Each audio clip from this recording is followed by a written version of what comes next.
What's up, everybody? My name is Charles Cosetti, aka Saint Mesus, cuz I want y'all to see Jesus in me. Today, we're going to continue our study in the book of John in the 11th chapter, where Jesus raised Lazarus from the dead, among many other things. Welcome to the 11th hour. All right. The death of Lazarus. Because you can't raise somebody from the dead if they don't die first, right? Now, a man named Lazarus was sick. He was from Bethany, of the village of Mary and her sister Martha. This Mary, whose brother Lazarus now lay sick, was the same one who poured perfume on the Lord and wiped his feet with her hair. So the sisters sent word to Jesus, "Lord, the one you love is sick." When he heard this, Jesus said, "This sickness will not end in death. No, it is for God's glory, so that God's Son may be glorified through it." Jesus loved Martha and her sister and Lazarus. Yet, when he heard that Lazarus was sick, he stayed where he was for 2 more days. Then he said to the disciples, "Let's go back to Judea." "But Rabbi," they said, "a short while ago the Jews tried to stone you, and yet you are going back there?" Jesus said, "Are there not 12 hours of daylight? A man who walks by day will not stumble, for he sees by this world's light. It is when he walks by night that he stumbles, for he has no light." After he had said this, he went on to tell them, "Our friend Lazarus has fallen asleep, but I'm going there to wake him up." His disciples replied, "Lord, if he sleeps, he will get better." Jesus had been speaking of his death, but his disciples thought he meant natural sleep. So then he told them plainly, "Lazarus is dead. And for your sake, I am glad I was not there, so that you may believe, but let us go to him." Then Thomas, called Didymus, not Diddy, said to the rest of the disciples, "Let us also go, that we may die with him." So, yeah, dude is definitely, they dubbed him the Doubting Thomas. You know, he's not trusting Jesus on this one either too much. He's like, cool, suicide mission, can't wait. All right, so here we go. Jesus comforts the sisters. Verse 17. On his arrival, Jesus found that Lazarus had already been in the tomb for 4 days. Bethany was less than 2 miles from Jerusalem, and many Jews had come to Martha and Mary to comfort them in the loss of their brother. When Martha heard that Jesus was coming, she went out to meet him, but Mary stayed home. "Lord," Martha said to Jesus, "if you had been here, my brother would not have died. But I know that even now, God will give you whatever you ask." Man, that's some faith. Jesus said to her, "Your brother will rise again." Amen.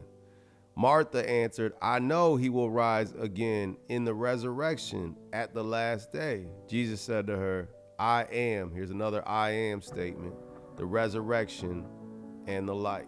He who believes in me will live, even though he dies, and whoever lives and believes in me will never die." Do you believe this? "Yes, Lord," she told him. "I believe that you are the Christ, the Son of God, who was to come into the world." It's crazy because, like, on the side here, I wrote true faith again, and I just said like earlier. And after she had said this, she went back and called her sister Mary aside. "The teacher is here," she said, "and is asking for you." When Mary heard this, she got up quickly and went to him. Now Jesus had not yet entered the village, but was still at the place where Martha had met him. When the Jews who had been with Mary in the house, comforting her, noticed how quickly she got up and went out, they followed her, supposing she was going to the tomb to mourn there.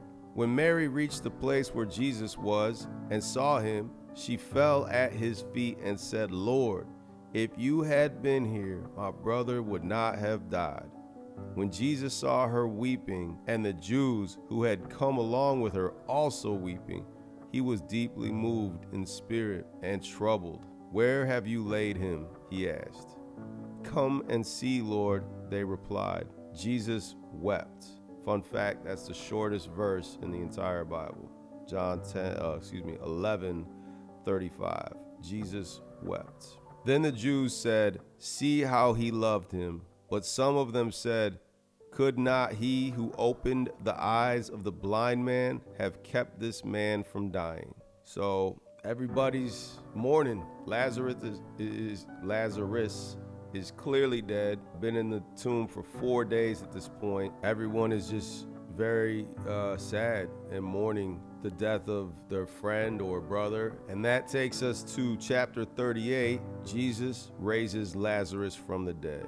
Jesus, once more deeply moved, came to the tomb. It was a cave with a stone laid across the entrance. "Take away the stone," he said. "But Lord," said Martha, the sister of the dead man, "by this time there is a bad odor, for he has been there 4 days." Then Jesus said, "Did I not tell you that if you believed, you would see the glory of God?" So they took away the stone.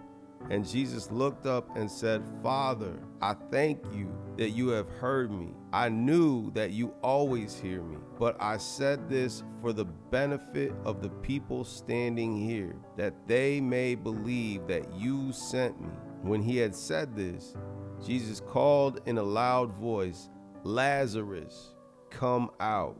The dead man came out, his hands and feet wrapped with strips of linen and a cloth around his face. Jesus said to them, "Take off the grave clothes and let him go." Powerful, you know? Pretty self-explanatory. Jesus said, "Yo, move that stone out the way. I got some business to handle. I got some miracle business to handle." And, I heard a pastor one time say, it's a good thing he said his name, because Jesus is so powerful. If he would have just said, "Come out," man, he said, man, all the dead might have rose at once. So it's a good thing he put a specific, nope, just Lazarus. So anyway, that's just a little pastor humor. I'm not a pastor, but I thought it was a funny joke. Here we go.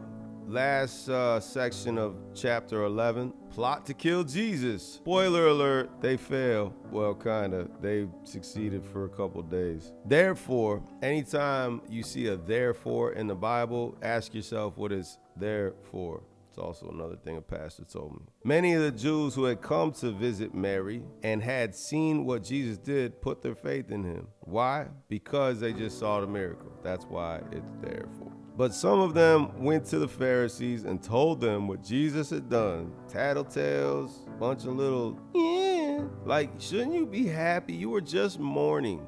That's why you were there, right? You were mourning a man being dead.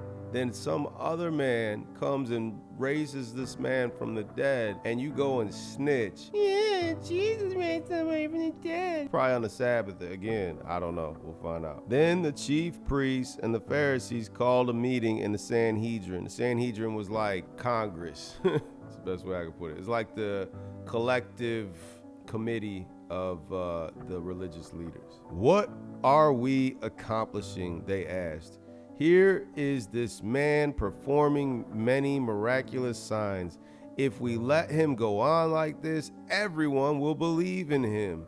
And then the Romans will come and take away both our place and our nation." Then one of them, named Caiaphas, who was the high priest that year, spoke up. "You know nothing at all. You do not realize that it is better for you that one man die for the people than the whole nation perish." He did not say this on his own, but as high priest that year, he prophesied that Jesus would die for the Jewish nation, and not only for that nation, but also for the scattered children of God, to bring them together and make them one. So from that day, they plotted to take his life. Therefore, Jesus no longer moved about publicly among the Jews. Instead, he withdrew to a region near the desert, to a village called Ephraim, where he stayed with his disciples. When it was almost time for the Jewish Passover, many went up to the country to Jerusalem for their ceremonial cleansing before the Passover. They kept looking for Jesus, and as they stood in the temple area, they asked one another, "What do you think? Isn't he coming to the feast of all?" But the chief priests and Pharisees had given orders that if anyone found out where Jesus was, he should report it so that they might arrest him, because they're haters. Sorry, MIV. Me and that darn MIV. So that was chapter 11. As always, I would love to hear what you guys think about it as well down in the comments. Also, if you have any prayer requests, put them in there. Also, just want to take a moment to point out, please go follow the More From Mises channel if you're enjoying this study, because I have already moved all of the current chapters over there, and I am going to start releasing them off of that channel in the near future. So if you enjoy these and want to continue to see these, go sub to that channel. Also, if you could, please go over there. There's an option to share. If you hit share, you can copy that link, and then please just think of, I don't know, 5, 10, maybe people that you know. Please share it to them. If everybody who watched the video did that, it would take you 2-3 minutes, and it'll really help that content get out to more people, kind of refresh the algorithm for that channel. I'm starting basically from the ground up on that channel. I know it's the right thing to do. I know the way the algorithms work. I know what it's gonna do to this channel. I built this channel making music, and I'm gonna continue making music. And if I wanna branch off and do other things, I just have to do it in a way that works. It's not gonna work the way I'm doing it on this channel. It is gonna take some time for it to grow. But for those of you that are with me on this journey, I love y'all. I appreciate everything you're doing. And I can't wait to see what God does with it, because I already see he's doing awesome works already. And I just want to see where it continues to go. I don't want to talk too much about it. I just want to give you guys as much heads up as I can about that channel, because there will be a time in the very near future I will be moving the whole study over to that channel. So other than that, I hope y'all have a blessed day, and I will see you tomorrow either on this channel or the other channel. I don't know, we'll find out, but either way at the 11th hour. Love y'all.